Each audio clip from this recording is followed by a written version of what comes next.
국방과학연구소 폭발 사고 사상자가 당초 5명에서 사망자까지 생기면서 7명으로 늘었습니다.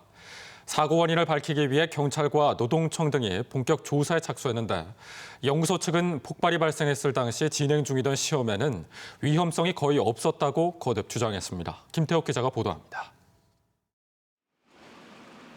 대전 국방과학연구소 ADD 폭발 사고로 선임연구원 30살 A씨가 숨지고 6명이 다친 것으로 최종 집계됐습니다. 사상자 수가 5명에서 6명, 다시 7명으로 오락가락하는 것에 대해 ADD는 폭발로 인한 가스 흡입 등으로 부상자가 뒤늦게 확인된 것이라고 설명했습니다. ADD는 사고 대책본부를 꾸려 유가족 장례 절차와 부상자 회복을 지원하고 있으며 폭발이 발생한 구동 추진체 연료 실험실의 유량 측정 시험은 위험하지 않았다는 입장을 고수했습니다. 통상적인 유량 절차 시험은 큰 위험성이 없는 시험으로. 그래서 위험성이 없어서 그런 기준도 없다 이런 말씀이신 거예요? 그러니까 위험성이 크게 없으니까. 예.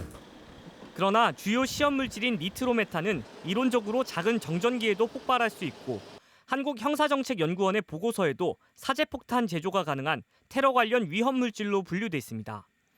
경찰이 전담 수사팀을 꾸려 국과수와 함께 현장 감식에 착수한 가운데 대전고용노동청은 사고 실험실에 작업 중지 명령을 내리고 작업 과정의 과실 여부를 조사하고 있습니다. 경찰과 국과수, 노동청이 합동 감식을 진행하고 있지만 정확한 폭발 원인을 규명하기까지는 상당한 시일이 걸릴 전망입니다.